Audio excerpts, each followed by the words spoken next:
Buenos días, licenciada. Buenos días, compañeros. Quien les habla es Imerly Sánchez Adriansen, la cual hoy voy a exponer sobre apendicitis. Vamos a hablar en primera instancia sobre la anatomía de apéndice, bien, la cual la pueden observar acá. Se dice que es una estructura tubular localizada en la pared posterior medial del ciego. Es de forma vermiforme, es una prolongación, ¿no?, del ciego que que nace de su pared medial de 2 o 3 centímetros inferiormente al orificio ileal. Además, se dice que está conformada, ¿no?, de 4 tipos de túnicas, las cuales son de mucosa, submucosa, muscular longitudinal y circular serosa. Esta apéndice cuenta con medidas de 7 a 8 centímetros de longitud y también su diámetro es de 4 a 8 milímetros de diámetro. Esto en sí varía mucho, depende de las bibliografías, libros. Como pueden ver acá en nuestros cuadrantes, los 4 cuadrantes del abdomen, se encuentra en el cuadrante inferior derecho. Esto. También nuestro apéndice cumple su función. Se dice que es un órgano vestigial de tipo inmunológico, ya que se forma, ¿no?, parte del sistema linfático de nuestro organismo. Es una red de ganglios conectados en los vasos especiales, la cual este apéndice nos ayuda a transportar la linfa. La apéndice acumula un líquido rico de glóbulos blancos que contribuye a que el agua y ciertas proteínas de nuestro organismo regresen al torrente sanguíneo. También vamos a hablar sobre su irrigación, la cual podemos observar en esta gráfica. Está irrigada por el apéndice secal a través de la arteria apendicular. Esta es la arteria apendicular, que a través de la arteria, es una rama, ¿no?, terminal de la arteria iliocecal. Cabe también decir, para irrigar a esta, estas de acá, estas irrigación, estas venitas, estas arterias, son accesorios apendiculares de la arteria, ¿no? Arterias accesorias. También cabe decir que mencionar aquí el mesoapéndice, que es la estructura de un tamaño variable en relación del apéndice, ¿no? La cual también se dice que acaba a variar la posición de nuestro apéndice. Puede ser un apéndice que puede migrar su colita, o sea, no siempre está migra, esta siempre está por acá, y esto se denomina, por ejemplo, retrocecal, subcecal o pélvica, puede estar ubicada en nuestro apéndice. Vamos a mencionar también importante en este punto de la embriología, que como se dijo anteriormente, el apéndice es vermiforme, es un derivado del intestino del intestino medio junto con intestino delgado, el ciego, el colon ascendente y también de la mitad derecha del colon transverso. Podemos ver en esta gráfica, en esta imagen, las etapas, ¿no?, sucesivas del desarrollo del ciego y del apéndice. Podemos ver en la parte A, en la figura A, podemos observar las 7 semanas, ¿ya?, en la gestación de gestación, cómo está desarrollando la yema cecal y el conducto vitelicio.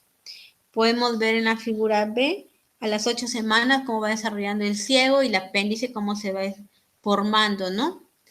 Y en la figura C podemos ver ya a un neonato, ¿ya? Que esta imagen es tomada del libro de Langmuir, de embriología médica. Entonces, dicho todo esto, vamos a definir la apendicitis. La apendicitis, entonces, en conclusión, va a ser una inflamación del apéndice secal o vermiforme, la cual se va a explicar más adelante su patología, pero en sí, esta inicia con la obstrucción del apéndice, de la luz apendicular, la que trae en sí como consecuencia incremento, presión intraluminal por el acúmulo del moco asociado con la elasticidad serosa. Podemos observar acá tenemos un apéndice completamente sana, igual vemos la color, Y acá observan, al costado podemos observar un apéndice con inflamación, ¿no? Con la obstrucción, digamos, de la luz, en su color, todo. También vamos a hablar importante sobre la epidemiología del apéndice. Dice que de la apendicitis. Dice que la apendicitis es sigue, ¿no? Sigue siendo la preocupación, la mayor causa de un abdomen agudo en los pacientes que llegan a emergencia. La mayoría requiere un tratamiento quirúrgico, ya una intervención quirúrgica. También el riesgo de presentar apendicitis durante toda la vida en las personas es de 6 a 7%. Y el grupo etario en la cual existe mayor incidencia es de 20 a 30 años de vida. También se dice que acá importante que se ha presentado, ¿no?, una variación importante de la incidencia entre diversos países, que probablemente, ¿no?, por las diferencias raciales, ocupacionales, hábitos alimenticios, dietéticos o la obesidad, se han demostrado mayor presencia de apendicitis en países donde el consumo de fibra es muy bajo, ¿no? Por eso es que los pacientes presentan apendicitis. En la etiología, vamos a ver la etiología de apendicitis, que es causada mayormente de un 65% por una hipertrofia linfoidea que ocurre en el apéndice. También es producida por el 35% de pacientes por un fecalito. Ya ese no es parte de esos que van a dar al apéndice. También es producida por un 4% por un cuerpo extraño. Y por último, el 1% por un tumoral, ¿no? Tumores en el apéndice. En fisiopatología, acá vamos a tener en nuestro, como ya lo dije antes, va a haber obstrucción, ¿no? Obstrucción de la luz apendicular, que este evento patogénico o central del apéndice aguda va a ocurrir con la obstrucción de la luz, la cual puede ser producida por fecalitos, por hiperplasia linfoidea, por cuerpos extraños, como lo mencioné, por parásitos, ¿ya? Dicho todo esto, habiendo esta obstrucción a la luz, va a producirse una isquemia de esto, ¿no? Va a haber reducción del flujo sanguíneo en los tejidos de esta parte del cuerpo humano que provoca una disminución, ¿no?, de la cantidad de oxígeno que va a llegar a nuestro apéndice. Luego, al producir toda esta obstrucción de la luz por diferentes casos, va a haber una distensión, ¿no?, que produce el acúmulo de la secreción que genera dolor visceral, vago, sorro difuso del paciente. Va a haber una proliferación de bacterias. Por la obstrucción de la luz del paso, va a haber una flexión de bacterias, va a haber mayor distensión que va a generar al paciente náuseas, vómitos, irritabilidad. Luego va a haber una presión dentro del apéndice que sobrepasa, ¿no?, a la presión venosa, generando al paciente congestión, ingurgitación muscular. Vemos acá también que en esa parte el tiempo para la perforación apendicular es variable, ¿no?, de manera general, que correlaciona la perforación que con la evaluación de los cuadros de apendiculares. En sí, aquí todavía no va a haber ¿cómo se puede decir? No va a haber perforación apendicular en menos de 24 horas y luego va a haber esto. Luego va a existir el proceso de inflamatorio que va a afectar la serosa, ¿no?, la capa del peritoneo parietal, y esto nos va a producir el dolor en la fosa ilíaca derecha. El paciente ya va a referir un dolor intenso. Y por último tenemos la falta de irrigación que daña las paredes del apéndice y produce un infarto dentro de ella. Ello además acompañada de la proliferación de bacterias que puede provocar una perforación, ya una peritonitis, ya se llega en este punto. En la gráfica podemos ver, ¿no?, las 3 etapas importantes que las etapas del apendicitis para llegar a una peritonitis. Va a haber primero obstrucción de la luz por nódulos linfoideos, como lo mencioné antes. La inflamación, acá se presenta signos de inflamación, puede ser por fecalitos. Y por último tenemos la obstrucción, la perforación, perdón, que ya aquí el apéndice, la capa del apéndice ya es perfora e invade otras partes de nuestro organismo, ¿no? Y va a existir una sepsis, digamos. Vamos a tener también las fases de la apendicitis. Existen 4 fases muy importantes que no tenemos que olvidar. Podemos ver en la gráfica, un apéndice normal en su color, toda la estructura, toda acá la que conforman está normal.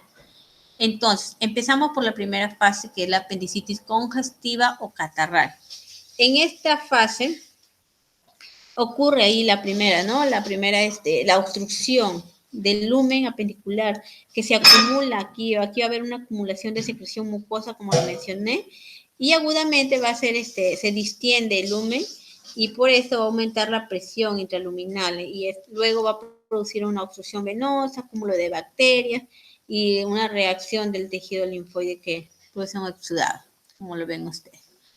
En la fase número 2 tenemos la apendicitis flegmonosa o supurada, la cual esta dice que la mucosa comienza, ¿no?, a presentar pequeñas ulceraciones o es completamente, ¿cómo se puede decir? Completamente destruida, siendo invadida por la proliferación de bacterias, de neobacterias, todo esto. El mismo la color, ustedes pueden ver la color cómo va cambiando, ¿no? Y la tercera tenemos la apendicitis gangrenosa o necrótica.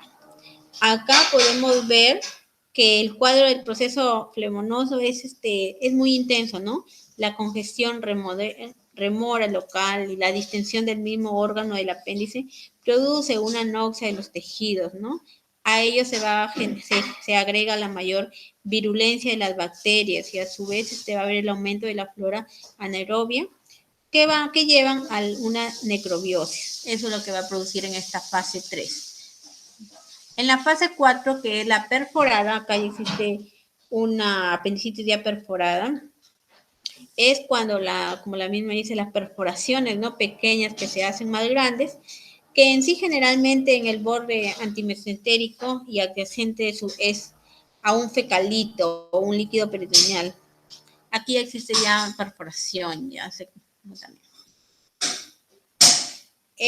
Vamos a tener en claro y recorremos esto, las manifestaciones clínicas que nos puede presentar el paciente.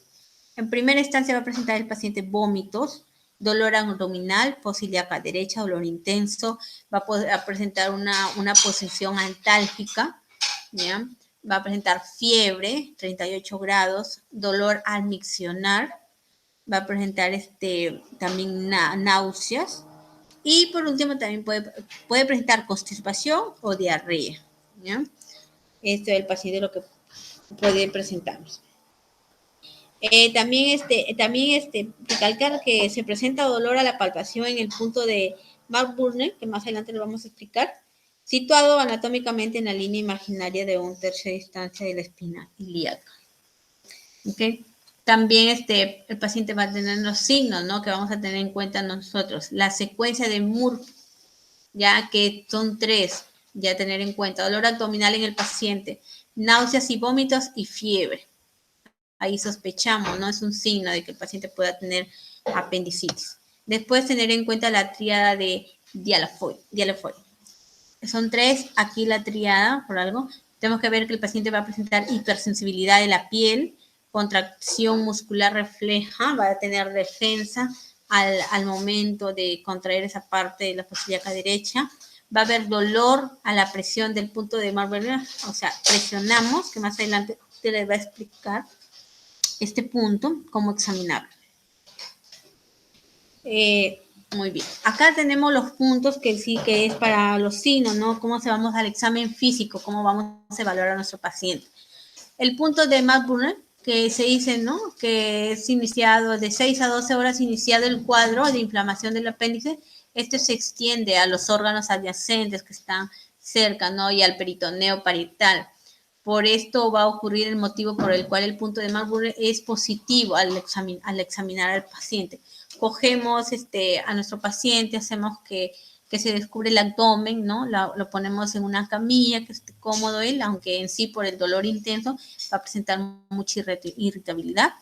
Trazamos una línea desde el ombligo hasta nuestra cristíaca derecha, ¿ya? Y el paciente va a presentar mucho dolor en esa parte, dolor intenso. Tenemos el signo de Summner, que es el aumento de la tensión de los muslos abdominales, percibido por la palpación que le vamos a dar al paciente y en la fosa ilíaca, así superficial en la fosa ilíaca derecha. En sí, la defensa, o sea, el paciente no va a quedar ni que lo toquemos en esa parte. Va a estar muy adolorido. Tenemos el signo de Roxing, que es la palpación de la fosa ilíaca izquierda, o sea, la contraria, y que va a dar referido a el dolor referido a la fosa ilíaca contrarrestal, a la fosa ilíaca derecha, ¿no? Vamos a presionar al paciente en la fosa ilíaca izquierda y el paciente va a referir dolor intenso en la derecha. Tenemos el signo de Poise, que es el dolor de la fosa ilíaca derecha, ya por la extensión de la cadera derecha. En el mismo dolor de la fosa ilíaca derecha, vamos a extender hacia atrás nuestra pierna del paciente, la pierna del paciente hacia atrás, y el paciente va a referir dolor intenso. Tenemos el signo de Bowler, que es el dolor provocado en la comprimación, ¿no? Que el paciente le vamos a comprimir en la fosa ilíaca derecha y al momento de soltar al paciente el abdomen, presionamos con nuestros deditos, al momento de soltar va a rebotar, ¿no? Va a rebotar y el paciente va a referir dolor. Y por último, el cual nos va a ayudar este examen físico es el obturador, que es el dolor de la fosa ilíaca derecha tras la flexión de la pierna derecha del paciente, del miembro, y rotación externa de la cadera derecha. El paciente va a referir dolor intenso. Nosotros coger al paciente su piernita o pedirle que la flexione y el paciente va a referir dolor intenso.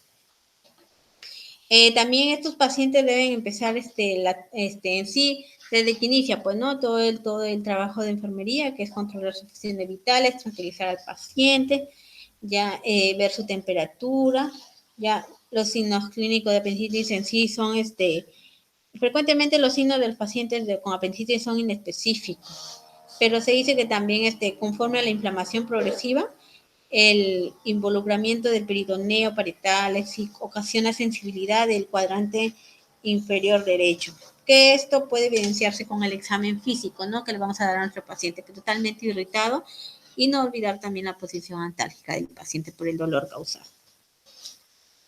Tenemos, vamos a hablar sobre el diagnóstico, qué cosas nos van a ayudar al diagnóstico, y acá nos va la clínica del paciente, el examen físico, como ya lo mencioné antes, radiografía, exámenes rayos X y radiografía, un hemograma y una ecografía. También nos cabe decir que los estudios de imagen en pacientes con sospecha clínica, en pacientes con apendicitis, pueden ayudar a reducir la tasa de apendicectomías negativas. En sí, tenemos que evaluar a nuestro paciente, ya, porque en sí va de la mano, va de la mano el diagnóstico con la patología, ¿no? Vamos a ser muy minuciosos con los pacientes para ver una exploración física, hallazgos en el interrogatorio mismo del paciente, cómo vas a interrogar a tu paciente, resultados de laboratorio y las imágenes. Todo esto va de la mano para esta razón, para no llegar, pues, ¿no? A una apendicitis, para hacer intervenciones quirúrgicas negativas, que en sí el paciente no tenía esa patología. Por eso tenemos que examinar bien a nuestros pacientes. Para el diagnóstico nos va a ayudar bastante la escala de Alvarado, que es muy utilizada por los médicos, ya, la cual acá vamos a ver los signos, síntomas y laboratorio del paciente. En síntomas, los puntos que tenemos, ¿no? Cada ítem, ¿no? Dolor migratorio de fosa ilíaca derecha, vamos a ir poniendo sus puntitos 1, si lo tienes, anorexia no comido, pues, ¿no? Los signos, hipersensibilidad, rebrote en la fosa ilíaca derecha, fiebre. El puntaje que esta escala de Alvarado nos da, dice que si el puntaje nos sale de 0 a 3, hay un bajo riesgo para apendicitis y que podría agregarse egresarse, perdón, con la consejería de regresar, ¿no? Si no presenta mejoría sintomática, ¿no? Y el puntaje si sale de 4 a 8, al paciente se le hospitaliza y si el puntaje se mantiene igual después de 12 horas en hospitalización, se recomienda la intervención quirúrgica. En el hombre que con puntaje de 7 a 9 se realiza una apendicectomía. Y por último tenemos que en esta escala que las mujeres no embarazadas con puntaje de 7 a 8, de 7 a 9, se realiza una laparoscopía diagnóstica y una apendicectomía si se encuentra indicada, ¿no? En los hallazgos de transoperatorios que se puede obtener. El laboratorio es muy importante, nos va a ayudar bastante, es lo que le vemos paciente con sospecha de apendicitis debe tener, que es realizarle un hemograma. Aquí la leucocitosis con desviación izquierda se puede presentar, en sí predominan los neutrófilos y la presencia de bastonados. Se encuentran aquí, los leucocitos van a estar demasiado aumentados, van a estar de 15 a 20,000. Aquí también se hace un examen de orina para descartar problema, ¿no? de una ITU y que puede ser por una sí, el paciente puede presentar una piuria, una hematuria por la continuidad del cuadro, la continuidad del cuadro infeccioso de esto, ¿no? De una ITU cuando se sospecha. Por eso hay que estar muy atentos. El diagnóstico diferencial, acá en pacientes pediátricos puede el paciente tener su sospecha de una adenitis mesentérica aguda. En pacientes ancianos se puede sospechar de una diverticulitis, un carcinoma perforante de ciego. Y en pacientes femeninas se puede sospechar de una enfermedad inflamatoria pélvica, una rotura de folículo de Graf, una torsión de quiste, puede ser un tumor de ovario o un embarazo ectópico. Aquí el diagnóstico, ¿no? Por eso importante, se basa en la historia clínica del paciente, en el examen físico, pruebas de laboratorio y complementos de imágenes. Con esto vamos a llegar a la conclusión si es apendicitis o si no es apendicitis. Tener en cuenta los diagnósticos diferenciales. Vamos a hablar sobre su tratamiento. El tratamiento en sí consiste en 5 ítems, en 5 posibles, ¿no? De usar el tratamiento en pacientes con apendicitis. En el manejo no quirúrgico, como lo mismo dice, que en sí se ha puesto, ¿no? La terapia en la actualidad se inicia con antibióticos para el tratamiento de apendicitis simple. Pero en sí la mayoría de los casos se ocurren menos de un año y en ocasiones se requiere una apendicectomía en menos de un año, ¿sí? Una apendicitis simple se maneja no quirúrgico. En el apendicitis quirúrgico, acá los resultados en relación con el momento de la cirugía han sido controversiales y en sí tradicionalmente se ha establecido, ¿no? Que el retraso de la apendicectomía aumenta el riesgo de una perforación, por lo que se recomienda en sí realizar lo antes posible una intervención quirúrgica. En sí, no olvidar que se usan antibióticos en la pre y en la postoperatorio del paciente. Por lo general se lleva a cabo con el paciente de esta intervención quirúrgica se lleva a cabo por una anestesia general, ¿ya? Y en sí, en el manejo de una aquí hay 2 tipos de manejo quirúrgico. Hay apendicectomía abierta, que es la intervención quirúrgica. En la imagen de acá podemos ver, ¿no? Al paciente que se hace una apendicectomía abierta. Y también tenemos la otra opción de una apendicectomía laparoscópica. ¿Ok? La cual la apendicectomía laparoscópica no se lleva a cabo por una anestesia general, se utiliza una sonda que es a través de 3 puertos, ¿no? De acceso y por la cual a través de un monitor se hace la intervención quirúrgica. Y por último, en el tratamiento tenemos el manejo del dolor. En el manejo del dolor es la administración de analgésicos, en el servicio que se encuentra el paciente para manejar su dolor abdominal agudo, que usualmente es retrasada para prevenir. En sí no se utiliza mucho porque en sí enmascaras el dolor, enmascaras el diagnóstico que llega el paciente, que llega a concluirse el diagnóstico. Salvo eso ya se utiliza el manejo del dolor cuando ya hayan llegado a la conclusión que es apendicitis y el paciente puede esperar, ¿no? Usarla para que ya lo operen. En sí se maneja bastante, se utiliza bastante analgésico. Complicaciones que puede llevarnos esto si no es tratada una apendicitis, nos va a llevar no recordar la 5P, ya que puede ocurrir una perforación, ya como en esta imagen, está perforada, una peritonitis localizada, una peritonitis generalizada, puede ocurrir un plastrón o un absceso, ya. Acá vemos una peritonitis abdominal que está acá con líquido purulento, como pueden observar, o puede existir una pielonefritis, ¿ya? El plastón en sí apendicular es una forma, ¿no?, de presentación poco frecuente, sí, de la apendicitis que se da. En sí se trata del plastón abdominal, apendicular se trata de una masa inflamatoria, que esta es debida a la perforación apendicular, en la que sí pueden participar tanto el intestino delgado como el epiplón y así como otros organismos. En sí, cuando existe esto, en sí el paciente el médico va a indicar NPO al paciente, antibióticos de alto espectro, y en sí se indica cirugía para el acceso, para esto. Al final, terminando ya con el tema, encontré esto que es de mucha ayuda, que está en resumen todo lo que hemos hablado. Tenemos su fisiopatología, tenemos las fases de la apendicitis, tenemos la clínica de la apendicitis, los signos, tenemos acá el diagnóstico diferencial, las complicaciones, es decir, es un resumen de todo, y la escala de Alvarado, es un resumen de todo lo que hemos hablado. Espero, por favor, les haya servido mi información. Muchas gracias por su atención.